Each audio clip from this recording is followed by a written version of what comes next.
JP astro ലൈഫിലേക്ക് എല്ലാവർക്കും സ്വാഗതം. ഇന്ന് വ്യാഴത്തിൻ്റെ പഞ്ചമഹാപുരുഷ യോഗങ്ങളിൽ അതിപ്രധാനമെന്ന് കരുതുന്ന ഹംസയോഗത്തെക്കുറിച്ചും അതിൻ്റെ സൂചനകളെക്കുറിച്ചും അതിൻ്റെ ഫലങ്ങളെക്കുറിച്ചും, അത് നമ്മുടെ ഓരോരുത്തരുടെയും ജീവിതത്തിൽ അങ്ങനെ ഒരു യോഗമുണ്ടെങ്കിൽ അത് ഏതൊക്കെ തരത്തിലായിരിക്കും നമ്മുടെ ജീവിതത്തിൽ അനുഭവപ്പെടുക എന്നുള്ളതും നിങ്ങളുമായി പങ്കുവയ്ക്കുകയാണ്. നമുക്ക് വീഡിയോയിലേക്ക് കടക്കാം. സർവേശ്വരാണാം ഗുരു എന്നാണ് വ്യാഴത്തെക്കുറിച്ച് പറയുന്നത്. അതായത് സകല ദേവന്മാരുടെയും സാന്നിധ്യം കൊണ്ടുവരാനും ആ സാന്നിധ്യം നമുക്ക് നൽകാനും കഴിയുന്ന ഒരു ഗ്രഹമാണ് വ്യാഴം. 1000 ദോഷങ്ങൾക്ക് വ്യാഴത്തിൻ്റെ ദൃഷ്ടിയും യോഗവും പരിഹാരമാണ് എന്ന് നമ്മൾ മുഹൂർത്തങ്ങൾ എടുക്കുമ്പോൾ അതിൽ പലയിടത്തും നമുക്ക് കാണാൻ കഴിയും വ്യാഴത്തിൻ്റെ സാന്നിധ്യം. അപ്പോൾ വ്യാഴം അറിവിനെയും ദയയെയും പുണ്യത്തെയും ബുദ്ധിയുടെ പ്രകാശത്തെയും, അതായത് ബുദ്ധിയുടെ ഗുണത്തെയും തപസ്സിനെയും സന്താനങ്ങളെയും മന്ത്രികാര്യത്തെയും കുലാചാരത്തെയും മോക്ഷപ്രാപ്തിയെയും ധാരണാശക്തിയെയും വേദശാസ്ത്ര പുരാണങ്ങളെക്കുറിച്ചുള്ള അറിവിനെയും, എല്ലാ അറിവും, അതുപോലെ തന്നെ നിധിയെയും ഭണ്ഡാരത്തെയും ഐശ്വര്യത്തെയും പാരമ്പര്യ കർമ്മങ്ങളെയും സന്യാസത്തെയും ജപത്തെയും ഹോമത്തെയും അതുപോലെ ശംഖനാദത്തെയും ഇങ്ങനെ നിരവധി കാര്യങ്ങളെ സൂചിപ്പിക്കുന്ന ഒരു ഗ്രഹമാണ് വ്യാഴം. പിന്നെ ഏറ്റവും പ്രധാനമെന്ന് പറയുന്നത് ഗുരുക്കന്മാരെ സൂചിപ്പിക്കുന്നു. അതുകൊണ്ട് തന്നെയാണ് ഗുരു എന്ന് വ്യാഴത്തിന് മറ്റൊരു പേരും നൽകിയിട്ടുള്ളത്. അപ്പോൾ ഈ ഹംസയോഗം എന്താണ്, അതെങ്ങനെയാണ് നമ്മൾ കണക്കാക്കുന്നതെന്ന് ചോദിച്ചാൽ, സ്വക്ഷേത്രത്തിലോ മൂലക്ഷേത്രത്തിലോ ഉച്ചരാശിയിലോ, സ്വക്ഷേത്രം തന്നെയാണ്, സ്വക്ഷേത്രം എല്ലാ ഗ്രഹങ്ങൾക്കും 2 ഉണ്ട്, എല്ലാ ഗ്രഹങ്ങൾക്കും വ്യാഴത്തിനും ബുധനും ശുക്രനും ഒക്കെ. അപ്പോൾ അതിലൊന്ന് മൂലക്ഷേത്രമാണ്. അപ്പോൾ അങ്ങനെ വരുന്ന രാശികൾ ജനിച്ച രാശിയുടെ 1, 4, 7, 10 അത് കേന്ദ്രഭാവത്തിൽ വരുമ്പോഴാണ് ഹംസയോഗം വരുന്നത്. അതായത് വ്യാഴം ധനു, മീനം, കർക്കിടകം രാശിയിൽ നിൽക്കുകയും അതിൻ്റെ കേന്ദ്രത്തിൽ വരിക, അതായത് ഈ പറഞ്ഞ ധനു രാശിയോ മീനൻ രാശിയോ കർക്കിടകൻ രാശിയോ ലഗ്നമായിട്ട് വരിക, അല്ലെങ്കിൽ 4ാം ഭാവമായിട്ട് വരിക, അല്ലെങ്കിൽ 7ാം ഭാവമായിട്ട് വരിക, അല്ലെങ്കിൽ 10ാം ഭാവമായിട്ട് വരിക. ഇങ്ങനെ വരുമ്പോഴാണ് ആ ജാതകത്തിൽ ഹംസയോഗമുണ്ട് എന്ന് നമ്മൾ പറയുന്നത്.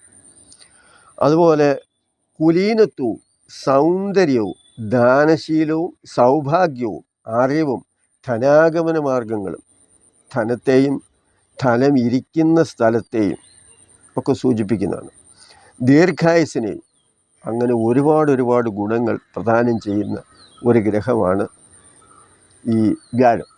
അപ്പോൾ ഹംസയോഗം പ്രധാനമായിട്ടും അതിൽ തന്നെ വരുന്ന മറ്റു ചില യോഗങ്ങളുണ്ട്. ഇപ്പോൾ കേസരി യോഗം എന്നൊക്കെ പറയും. അതായത് ഇതുപോലെ കേന്ദ്രഭാവത്തിൽ വരുമ്പോൾ വ്യാഴത്തെ കൊണ്ട് ചിന്തിക്കുന്ന, അപ്പോൾ ലഗ്നരാശിയുടെയോ ബലവാനായ ചന്ദ്രൻ്റെയോ കേന്ദ്രഭാവമെന്നും പറയുന്നുണ്ട്. അപ്പോൾ അങ്ങനെ വരുമ്പോൾ കേസരി യോഗം എന്നൊക്കെ പറയും. അങ്ങനെ നിരവധി കാര്യങ്ങൾ ഉൾക്കൊള്ളുന്ന ഒരു യോഗമാണ് ഈ ഹംസയോഗം. ദീർഘായുസ്, ഈശ്വരവിശ്വാസം, സാത്വികമായ ചിന്ത, സൗന്ദര്യം, ഇതെല്ലാം നമുക്ക് നൽകുന്നു. നല്ല ആരോഗ്യം, സാമർഥ്യം, കീർത്തി, ശരീരകാന്തി, അധികം പൊക്കമില്ലാത്ത സാമാന്യം നല്ല ശരീരപുഷ്ടി, ചുവപ്പ് കലർന്ന മുഖകാന്തി, ഉയർന്ന മൂക്ക്, ശബ്ദം അരയന്നത്തിൻ്റേതുപോലെ തോന്നിപ്പിക്കുന്ന തരത്തിലുള്ളത്, കഫപ്രകൃതി, ശാസ്ത്രങ്ങളെ അറിയുന്നത്, ഇതെല്ലാം ലഗ്നത്തിലെ വ്യാഴത്തിൻ്റെ പ്രത്യേകതയാണ്. ഇനി വ്യാഴം 4ലാണ് നിൽക്കുന്നതെങ്കിലോ ബന്ധുഗുണമുണ്ടാകാം, ധനം, മാതൃസുഖം, വീട്, വാഹനം മുതലായവയെല്ലാം തന്നെ നല്ല നിലയിൽ ലഭിക്കുക, യാത്രാസുഖം ഉണ്ടാകുക, കാരണം വാഹനം യാത്രയെ സൂചിപ്പിക്കുന്നതാണ്, വീട്, വാഹനം എന്നൊക്കെ പറയുമ്പോൾ നമ്മുടെ ഭൗതിക സൗകര്യങ്ങളുമായിട്ട് ബന്ധപ്പെട്ട കാര്യങ്ങളാണ്. ഇതെല്ലാം തന്നെ ലഭിക്കുക, വീടും ചുറ്റുപാടുകളും വളരെ മെച്ചപ്പെട്ടതായിട്ട് വരിക, പലവിധമായ അറിവുകൾ ഉണ്ടാവുക, പൂജാ സംബന്ധമായും ശാസ്ത്ര സംബന്ധമായതും ഉന്നത വിദ്യാഭ്യാസം മൂലവുമൊക്കെ ലഭിക്കുന്ന പലവിധമായ അറിവുകൾ ആ വ്യക്തിക്കുണ്ടാവുക, ജീവിതം വളരെ ഐശ്വര്യപ്രദമായിട്ടും സന്തോഷപ്രദമായിട്ടുമൊക്കെ നിലനിൽക്കുക എന്നുള്ളതാണ്. അപ്പം വ്യാഴം അതിമനോഹരമായ അനുഭവങ്ങൾ തരുന്ന ഗ്രഹങ്ങളിലൊന്നാണ്. ഇനി 7-ലാണ് വ്യാഴം നിൽക്കുന്നത് എങ്കിൽ ജീവിതമാർഗം മെച്ചപ്പെട്ട നിലയിൽ ആയിരിക്കും എന്നുള്ളതാണ്. കാരണം അതിനുള്ള വഴി, 7-ാം ഭാവം എന്ന് പറഞ്ഞാൽ പൊതുജനം, അതുപോലെ കളത്രസ്ഥാനം, അതുപോലെ മാർഗസ്ഥാനം, ഇങ്ങനെ പലതും പറയുന്നുണ്ട്. അപ്പം നമുക്ക് നല്ല രീതിയിൽ ജീവിക്കാനുള്ള സാഹചര്യങ്ങൾ, ആ വഴിയെല്ലാം വ്യാഴം കാണിച്ചു തരും, അതിനുള്ള മാർഗമൊക്കെ കാണിച്ചു തരും, നല്ല പങ്കാളിയെ ലഭിക്കും. അതുപോലെ തന്നെ കാര്യങ്ങളൊക്കെ അതിൻ്റെ ശരിയായ രീതിയിൽ മുന്നോട്ട് പോകാൻ നമ്മളെ സഹായിക്കുന്ന ഒരു ഗ്രഹമാണ്. അപ്പം നല്ല വാഗ്മി, അതായത് കാര്യങ്ങൾ വളരെ കൂലങ്കക്ഷമായി അവതരിപ്പിക്കാനും അതിൻ്റെ നന്മതിന്മകളെക്കുറിച്ചൊക്കെ വിശദീകരിക്കാനും ഒക്കെ കഴിയുന്ന ആ ഒരു കഴിവ്, ഏത് കാര്യവും ഭംഗിയായി സംസാരിച്ച് ഫലിപ്പിക്കാൻ കഴിവുള്ള വ്യക്തിയായിരിക്കും എന്നുള്ളതാണ്. പിതാവിനേക്കാൾ ഉന്നത നിലയിലെത്താനും സാധിക്കും എന്നുള്ളതാണ്. ഭാര്യാപുത്ര കുടുംബ ജീവിതം അതെല്ലാം വളരെ നല്ല നിലയിലായിരിക്കും. ഏത് തരത്തിലായാലും ഉയർന്ന നിലയിലുള്ള വിവാഹമായിരിക്കും, ഒന്നുകിൽ സാമ്പത്തികമായിട്ട്, അല്ലെങ്കിൽ കുടുംബപരമായിട്ട്, അല്ലെങ്കിൽ ഉയർന്ന നിലയിലുള്ള ഏതെങ്കിലും വിധത്തിലുള്ള ഒരു പങ്കാളിയെ ലഭിക്കും എന്നുള്ളതാണ്. വിദേശവാസം നടത്താൻ അവസരം കിട്ടും. ഉച്ചരാശി അല്ലാതെ കേന്ദ്രാധിപത്യമുള്ള വ്യാഴം അത്ര മെച്ചമായിരിക്കില്ല. കാരണം ഈ കേന്ദ്രാധിപത്യ ദോഷം എന്നുള്ളത് വ്യാഴത്തിന് പറയുന്നുണ്ട്. അപ്പോൾ എങ്കിലും ഈ പറയുന്ന ഹംസയോഗത്തിൽ അത്ര വലിയ വിഷയമുണ്ടോ എന്ന് ചോദിച്ചാൽ ഗുണം ഒരല്പം കുറയും എന്ന് മാത്രമേ ഉള്ളൂ. ഉച്ചരാശിയിലാണെങ്കിൽ ഒന്നും കുറയില്ല.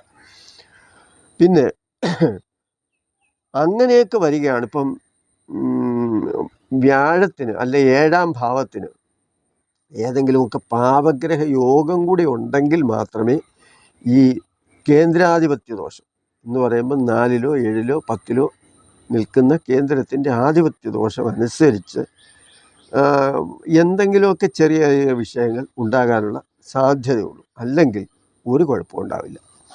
ഇനി 10-ലാണെങ്കിലോ, 10-ലെ വ്യാഴം സകല വിദ്യകളും ഉത്സാഹിച്ച് പഠിച്ച് നല്ല അറിവും കഴിവുമുള്ള വ്യക്തിയായി വരും.